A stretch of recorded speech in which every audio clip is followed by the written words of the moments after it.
Saúde Digital SUS Campinas.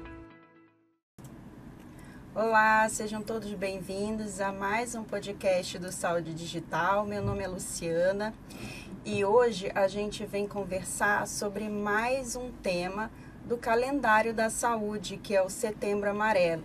E para isso eu trouxe dois convidados aqui especiais para a gente conversar um pouquinho e eu gostaria que vocês se apresentassem. Meu nome é Raul, é um prazer muito grande estar aqui novamente. Eu sou fisioterapeuta do Serviço de Atendimento Domiciliar da Prefeitura de Campinas. Trabalho também com terapias integrativas e acupuntura. E eu estou muito feliz de participar de um podcast, de um tema tão importante que eu acredito que vai ajudar bastante a população. Então eu agradeço muito o convite, a presença de vocês dois aqui para a gente discutir esse assunto bem interessante. Eu sou Gustavo, queria agradecer o convite de vocês, dizer que já está sendo positivo, prazeroso para a gente esse contato. Eu sou psiquiatra, psicogeriatra, sigo sendo estudante de psicanálise e hoje trabalho primordialmente com educação médica. Hoje eu trabalho na São Leopoldo Mandique de Limeira e também sou pesquisador de ensino em saúde. Doutor, para começar, da onde vem essa campanha do Setembro Amarelo? Qual que é a importância de se ter um momento para falar sobre essa campanha? A campanha do Setembro Amarelo e até a cor escolhida, né, como mote desse mês de conscientização, vem de um evento que aconteceu nos Estados Unidos. Um jovem chamado Mike Ame, em 1994, de forma surpreendente, de forma inesperada para a comunidade dele, cometeu suicídio dentro do seu Mustang amarelo. Ele trabalhava numa oficina e cuidava com esmero, com muito afeto do carro dos seus pares, dos seus conhecidos. Era uma pessoa muito benquista pela comunidade e aquilo gerou um choque e um susto para a comunidade, para as pessoas daquela cidade, que motivaram, né, a gente começar a pensar, e se esses eventos trágicos eles pudessem ser evitáveis? E a partir de então, a partir de 2003, para a OMS, o setembro se torna amarelo como um mês de conscientização, mas eu até tenho uma aula na faculdade que eu chamo de Outubro Amarelo, né, que a gente tem que persistir nesse cuidado, nesse olhar ao longo de todo o ano. Legal. Então o Setembro Amarelo começou nos Estados Unidos através dessa questão e, consequentemente, acabou vindo para o Brasil e de uns anos para cá está bem forte. A gente consegue ver nas mídias sociais, né, no jornal, na televisão, a importância da conscientização e da prevenção do suicídio como sendo algo que, se a gente conseguir olhar para isso, olhar melhor, muitos casos podem ser evitados. Então, a comunidade médica enxerga isso também. Sem dúvida. Ao contrário do que se tinha de estigma, né? Falar sobre suicídio, falar sobre sofrimento mental e ressaltar os desafios que todos nós temos no nosso dia a dia e as pessoas que estão sofrendo com alguma afecção psiquiátrica, ao invés de incentivar, ao invés de piorar o cenário, na verdade protege, permite escuta, permite diálogo. Até ficou uma sugestão, já que o Setembro Amarelo começa lá com a história do Mike Ame, que tinha seu Mustang amarelo, uma música da Legião Urbana que foi lançada 2 anos depois. Eu acho que vale para o nosso público escutar para tentar se sensibilizar. A história do João Roberto, que tinha um Opala metálico azul, e a história narra, né, um acidente trágico que ele sofre e que talvez também pudesse ser fruto de um sofrimento mental. Então, é uma indicação aí artística, cultural, sobre um tema que cada vez mais tem sido abordado e isso é importante. E é bom, acredito que é bom a gente citar aqui que não são só os jovens que estão, né, predispostos a cometer o suicídio. E para dar continuidade, acho que a gente pode falar um pouco de epidemiologia, qual que é o público-alvo dessa campanha. São todas as pessoas, são as crianças, são os adolescentes, são os adultos jovens, idosos. Existe um consenso aí na literatura médica de epidemiologia, algum público que seja mais público de risco, vamos dizer assim, classe social, idade, sexo, qualquer coisa assim para a gente começar a falar desse assunto? A epidemiologia é sempre uma coisa variável, mas a gente tem algumas tendências, né? Principalmente em países em desenvolvimento ou países subdesenvolvidos, a população jovem é especialmente vulnerável e dentro da população jovem, tanto homens quanto mulheres. Com o passar dos anos, a gente chega na população idosa, que também é extremamente vulnerável, especialmente em países mais desenvolvidos. Hoje existe uma tendência no mundo de queda nas taxas de suicídio, o que eu acho que é produto de conscientização, de acolhimento e de tratamento efetivo. Nos últimos 30 anos a psiquiatria evoluiu demais. Ao mesmo tempo, em países como o Brasil, as taxas têm crescido, o que ressalta e reafirma o cuidado que a gente precisa ter. Se a gente pensar do ponto de vista de epidemiologia de gênero, né, mulheres costumam tentar mais suicídio, mas homens consumam com mais frequência. Então, por volta de mais de 70% dos suicídios acontecem em homens. Eu acho que é mais ou menos isso em relação à faixa etária e à questão de gênero. Certo. E normalmente as pessoas após, né, normalmente o estudo se dá após o acontecimento. A maioria das vezes é identificado que a pessoa que cometeu o suicídio, ela tinha um problema mental prévio, de saúde mental prévio, ou muitas vezes, a gente já viu já, né? A pessoa é normal, nunca reclamou da vida, tinha tudo do bom e do melhor e cometeu suicídio. Ou seja, a saúde mental, ela tá escondida, pode esconder essas doenças, ou não, é bem escrachado e a maioria das pessoas que cometem o suicídio possuem algo prévio. Aí a gente tem tendências e tem análises mundiais, mas eu acho que é interessante a gente trazer bem para o nosso contexto.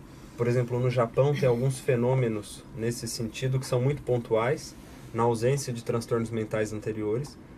Mas pensando em Brasil, principalmente, tem estudos que indicam aí mais de 90% dos pacientes que tentam e cometem suicídio com algum transtorno psiquiátrico anterior, diagnosticado ou diagnosticável.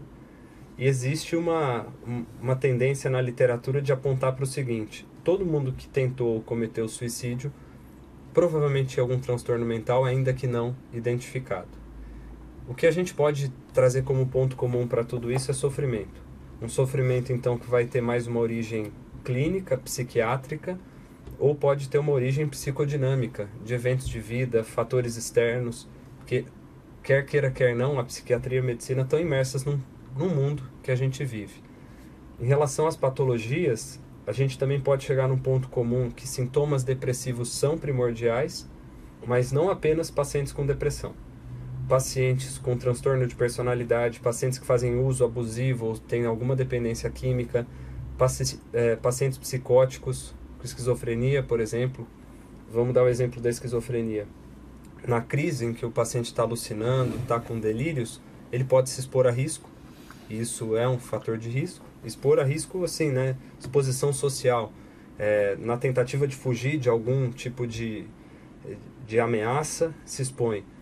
Ou mesmo fora da crise, quando o paciente pode ter o surgimento de sintomas depressivos, pela condição, pelo sofrimento que ele tem. Então a gente pode dizer que a depressão e talvez a ansiedade, que são considerados mal do século, são fatores de risco graves para o suicídio, certo? E quando muitas pessoas são diagnosticadas hoje com ansiedade ou qualquer outro transtorno mental, como buscar ajuda nesses casos? Então, eu acho que eu estou sofrendo de ansiedade, eu estou muito estressado e tudo mais. Como a pessoa que está assistindo a gente vai buscar um tratamento para que isso não evolua para algo pior? Eu acho que a gente, tendo já evoluído bastante no combate ao estigma, ao preconceito, a gente já tem acessos mais facilitados. Mas nem sempre a pessoa vai conseguir, na lógica ideal do sistema de saúde. O importante é ela ir atrás. Então ela pode começar, se for do interesse dela, o atendimento, o cuidado com saúde mental na psicologia, na medicina mesmo, com psiquiatra, ou algum outro médico que está assistindo, um cardiologista que identifica que o paciente é exacerbadamente, muito ansioso, né, e pode encaminhar, ou pode, em outros cenários, né, um paciente que teve alguma lesão muscular, articular e está fazendo sessão de fisioterapia, ali já começa a se conectar com o próprio corpo, com a própria vida, e aquilo ali ser início de um processo. Então, independente de qual seja o início, o importante é esse trajeto de autocuidado.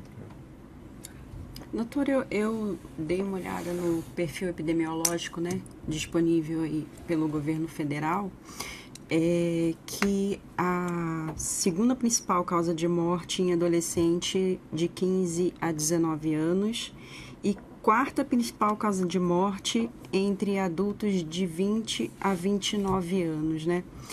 Então, eu assim acho que essa fase da adolescência, ela tem vários questionamentos.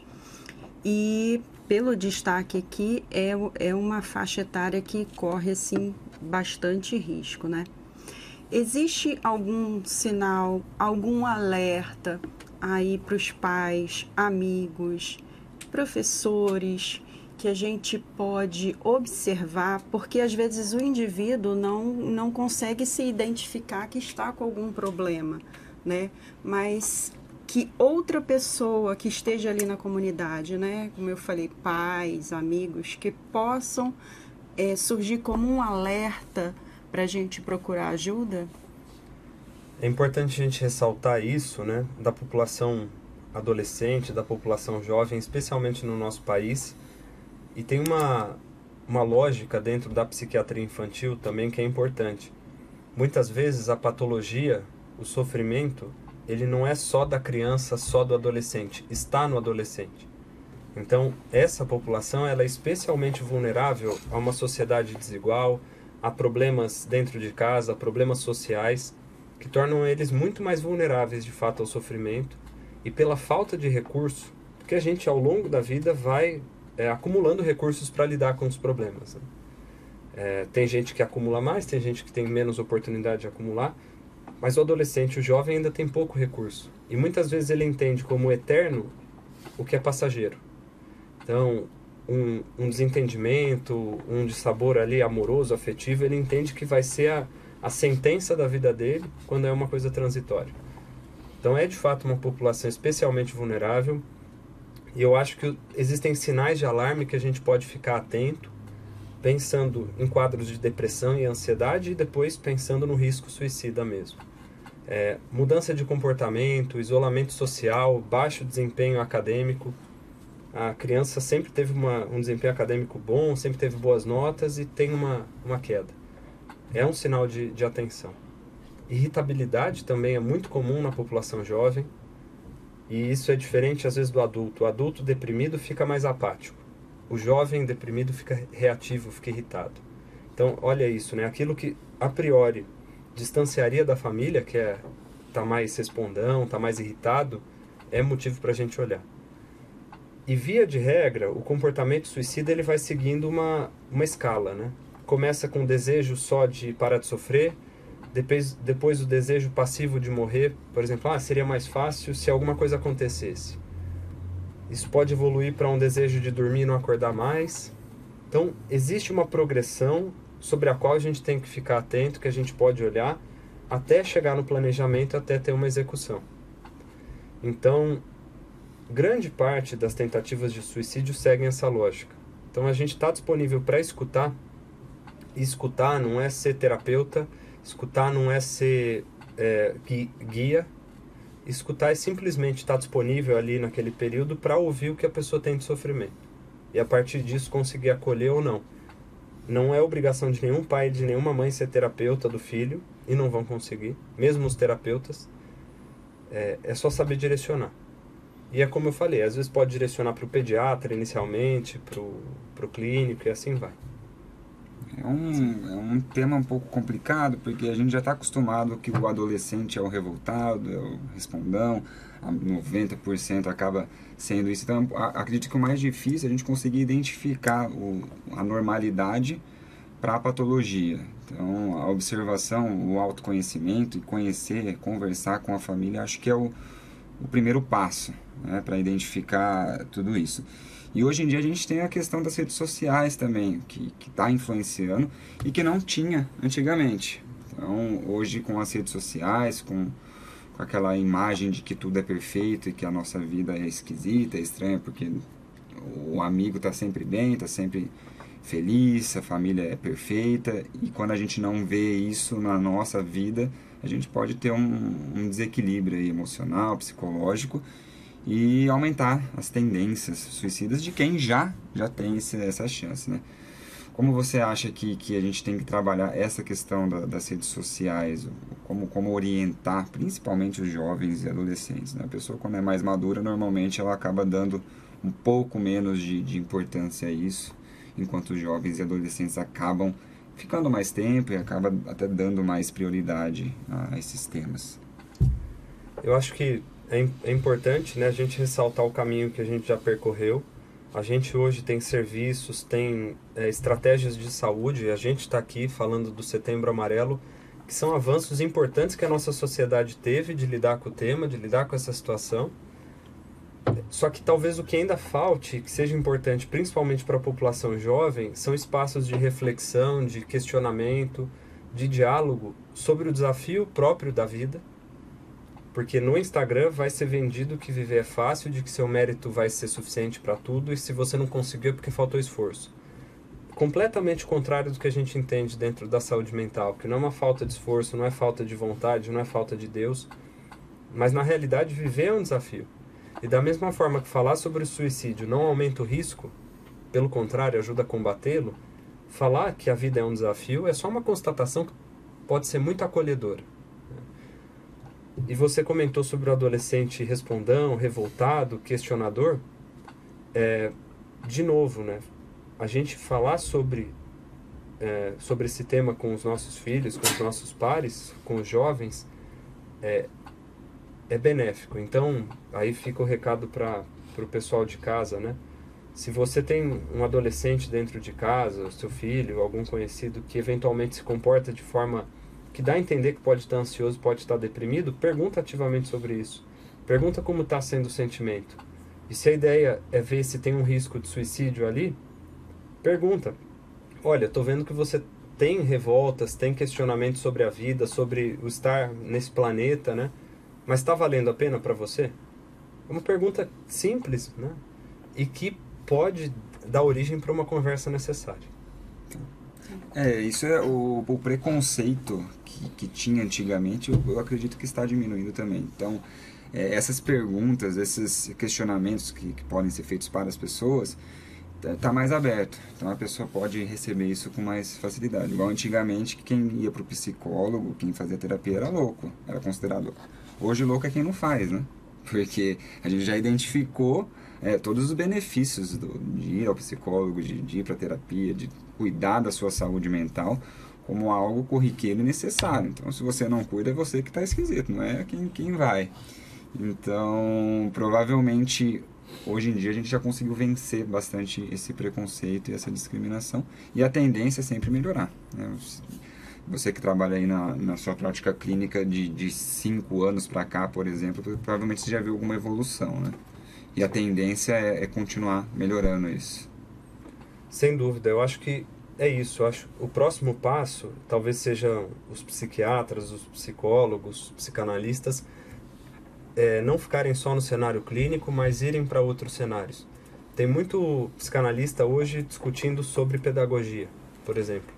Eu acho que a gente sair do consultório e estar em espaços de conversa, discussão, é o próximo passo. Para a gente não só ficar ali na nossa bolha, tentando resolver um problema que muitas vezes está imerso ali na sociedade. Do lado de fora, né, do consultório. Sim.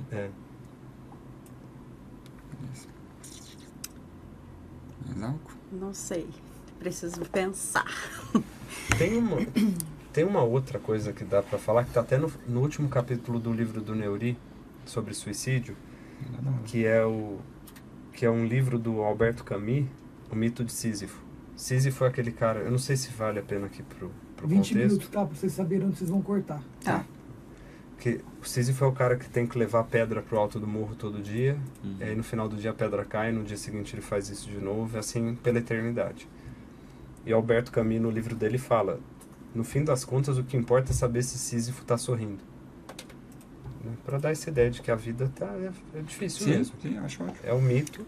Tem uma... Eu já vi alguns vídeos, né, de alerta, porque, assim, tem muita gente que ri, né? Tem comediante que se suicida, que é uma pessoa que está sempre rindo, né? e tal, e vídeos que até foi bem impacto, assim, pra mim, a menina sempre rindo na balada, bebendo com os amigos, sempre rindo, sorrindo, e do nada ninguém percebeu e ela cometeu suicídio, né? Então, mudança... Agora, como que eu pergunto isso? Ajudem. Acho que você pode contar isso, né? Que você vê vários casos de pessoas felizes, saudáveis, funcionais antes, e que, de repente, a gente se assusta porque tem a notícia de que cometeu suicídio. Como é que a gente tem tentado tratar, cuidar dessas pessoas? Não sei. Que ideia? Desculpa. E daí a gente pode até alertar sobre... Porque, infelizmente, tem uma porcentagem de pessoas que não dão muitas pistas, que são essas que a gente acha que não tem transtorno mental a priori, mas que a gente continuar lutando e tentando acolher já é alguma coisa. Então, vamos lá. Doutor, voltando um pouquinho de redes sociais, né, a gente vê alguns vídeos na internet, né, e fica sabendo, né, de atores famosos, comediantes, né, uma população que a gente vê que está sempre sorrindo, né, o comediante quer fazer o outro rir, né, tá sempre feliz e, de repente, do nada, a gente tem aquela notícia de que a pessoa, infelizmente, se suicidou, né? Uma população que a gente não espera, né? Uma população de alegria, uma população que está sempre feliz. Como a gente trabalha com isso? Como entender, como conseguir perceber algo para poder ajudar? Esse é um dos grandes desafios e mal-estares que a gente ainda tem dentro da psiquiatria, da psicologia, né? Existe um contingente de pacientes, de indivíduos que vão tentar, de uma forma inesperada até, não seguem aqueles sinais de alarme, é quase que repentino. Eu acho que a gente ainda tem que evoluir no acolhimento e no cuidado com essas pessoas para tentar oportunizar tratamentos, para oportunizar acolhimento e evitar esse desfecho. E talvez essa seja a nossa saída no momento, continuar trabalhando. Mas, de fato, tem alguns casos que surpreende a todos, né? De qualquer forma, eu aproveito e trago, né? Isso está preconizado já na literatura. Das 3 principais razões genéricas, né? Porque cada caso vai ser um caso, associadas à tentativa de suicídio.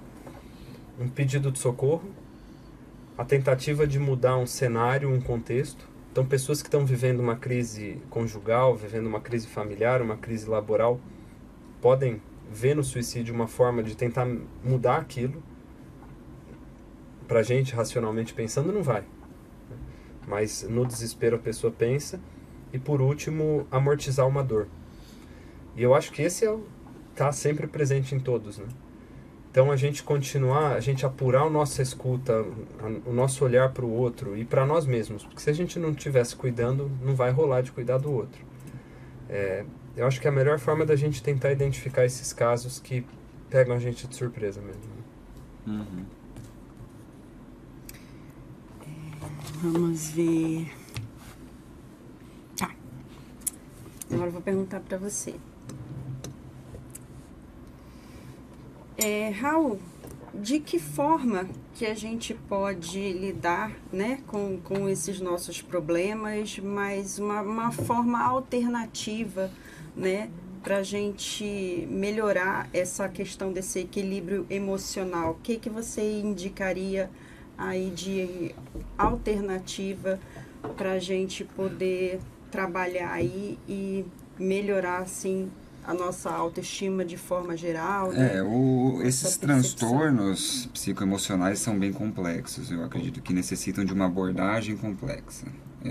O paciente que já sofre de algum distúrbio e necessita de uma medicação, ele precisa procurar o profissional médico, psiquiatra, para acompanhamento, Mas nós já sabemos hoje, vários estudos recentemente, principalmente de 3 anos para cá, já identificaram a atividade física como um dos principais tratamentos para transtornos mentais, justamente porque trabalha questões hormonais e químicas do nosso corpo. Muita gente, desde antigamente, a gente cuidava do nosso corpo através do exercício físico, musculação, esporte, com o intuito de emagrecimento ou de ficar forte, mais por estética. Enquanto de 3 anos para cá, principalmente depois da pandemia, a atividade física, o exercício, o esporte, ele vem como algo que faz bem para nossa cabeça. Muita gente vai na academia não para emagrecer nem para ficar forte, sim para ficar mais tranquilo, para diminuir estresse e ansiedade. Então, a atividade física hoje é considerado padrão ouro para tratamento não só físico, como de distúrbios e transtornos psicoemocionais, além de outras terapias integrativas. Eu tenho um pouco mais de experiência com a acupuntura, além da prescrição de exercícios físicos, e a acupuntura consegue ajudar bastante, principalmente em casos iniciais, em caso onde o paciente está com uma insônia, dificuldade para dormir, ou algum distúrbio alimentar, ou mesmo ansiedade e estresse, que é muito comum hoje em dia. Grande parte da população sofre um pouco de ansiedade e estresse, e a acupuntura e as terapias integrativas, elas vêm para auxiliar, diminuir essas questões. No caso, um paciente já grave com tentativa de suicídio ou já com pensamentos suicidas, ele é um paciente que ele precisa de uma terapia um pouco mais medicamentosa, um acompanhamento médico especializado, e junto com as terapias complementares, é claro. Tudo que a gente consegue abordar, quanto mais holisticamente a gente vê o paciente, melhor vai ser o resultado do tratamento. Então, eu não sei se você já chegou a pegar esse tipo de paciente. Eu já fiz todos os tipos de tratamento, já fiz terapia, já fiz acupuntura, tudo, nada resolveu e eu continuo mal. E você vê aí a necessidade da medicação ou de um tratamento mais químico, né? Eu acho que assim, para complementar aí, né, que a gente sabe que o suicídio, ele é uma emergência médica, né? Então, você acha que o tratamento, né, dessa agudização aí, de alguém que tentou, né, um suicídio, ele difere muito do pós, né, da continuidade, porque eu acho que tem que ter uma continuidade de um acompanhamento, seja ele do médico ou seja através de terapias alternativas. Diferencia muito esse tratamento, essa primeira abordagem? Sim, isso é importante, né? No momento agudo ali, próximo de uma tentativa ou na iminência de uma tentativa de suicídio, a principal decisão é se o paciente vai ficar melhor cuidado e assistido internado ou se ele vai ficar bem assistido dentro de casa, no que a gente chama de internação domiciliar, em que o paciente perde menos autonomia, perde menos liberdade, mas vai depender do cuidado familiar e a escuta e o acesso rápido a serviços de saúde. Mas a médio e longo prazo, é bem importante isso. A medicação ela vem como fundamental para quadros moderados para graves, e graves, evidentemente. Mas em quadros leves, moderados e graves, a atividade física, psicoterapia, lazer, autocuidado sempre são necessários. Você comentou integrativo, né? Na verdade, o que a gente tem que integrar é nossas emoções com o nosso corpo, a psique e a soma, né? A gente tem a oportunidade de estar nesse mundo através do nosso corpo, ouvindo, sentindo, olhando, conversando, pensando, mas a gente precisa cuidar desse corpo que é o que a gente tem. Então, várias formas, e cada um vai ter a sua. Você comentou sobre o paciente que tenta várias estratégias e não chega a lugar nenhum. Porque as estratégias são muito mais sobre o continuar do que sobre o tentar. A consistência, né?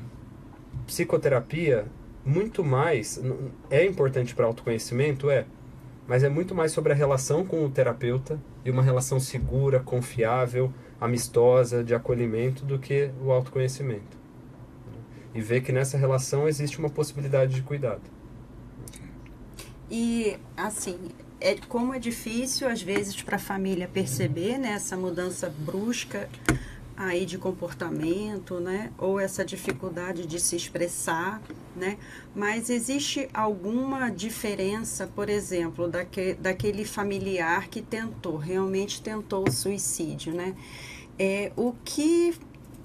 Existem outros sinais de alerta? Difere muito desse cuidado, dessa atenção que a gente tem que ter para essa pessoa que já tentou ou não? Tem alguma coisa mais para a gente acompanhar melhor aí, alguma dica para a gente tomar maior cuidado com esse nosso familiar? Uma coisa fundamental nisso é que ter tentado suicídio anteriormente é fator de risco para novas tentativas e fator de risco para tentativas mais graves. Então, a partir do momento que um familiar, um conhecido, de fato tentou suicídio, eu acho que primeiro a gente tem que comemorar que não foi consumado. Então a gente tem uma nova oportunidade. O que eu sempre falo para os pacientes é questionar a razão da vida, questionar a razão da existência. Isso faz parte, isso é uma coisa inata do ser humano. A gente tem essa oportunidade com o nosso raciocínio, com a nossa cognição, mas eu preciso de tempo que você me dê tempo para o remédio fazer efeito, para as terapias, para o cuidado que a gente quer te ofertar funcionar. Então, se a gente tem contato com alguém que já tentou, é pedir para essa pessoa um pouco de paciência. E se a gente vê que está numa situação urgente, e aí fica o recado para o pessoal, como eu falei, ninguém tem obrigação de ser terapeuta de ninguém. Levar num serviço de saúde que possa acolher de forma urgente. Suicídio é uma emergência médica, então você tendo um familiar que a sua escuta, o seu diálogo, parece que não está sendo efetivo, não está sendo bem sucedido, não hesite em levá-lo para pedir apoio em algum serviço de saúde. Então, pessoal, eu espero que você tenha curtido essa nossa conversa. Existem aí no município várias unidades de saúde que têm portas abertas para acolher, né, essas pessoas que estão precisando, né, de uma escuta especial ou específica, né?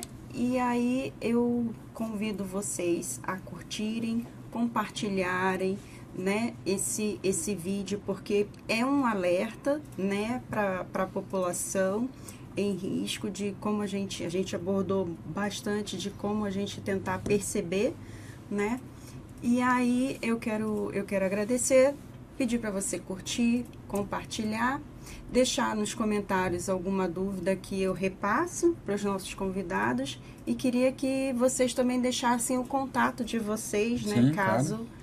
Alguém precise buscar ajuda. Claro, o meu Instagram é fisioterapeuta Raul Goulart e eu estou no YouTube também com o canal Saúde Integrativa. Muito obrigado pelo convite. Eu sempre gosto de participar dessas conversas, eu acho que é bem enriquecedor, a gente consegue informar a população de forma clara, assuntos tão delicados, tão importantes.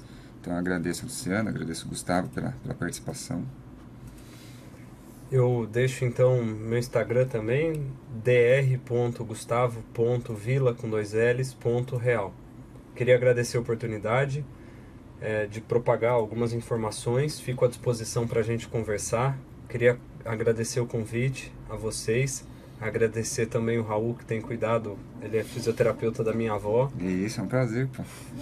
E eu acho que é isso, a gente vai trocando ideia, a gente vai saindo do consultório e levando para a sociedade o máximo de informações úteis que a gente pode ter. Obrigada.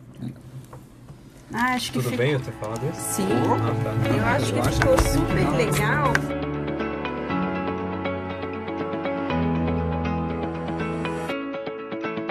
Saúde Digital SUS Campinas. Prefeitura de Campinas. Secretaria de Saúde. Secretaria de Educação. Produtora Rio Brasil Digital. Educa TV Campinas, um mundo de conhecimento para você.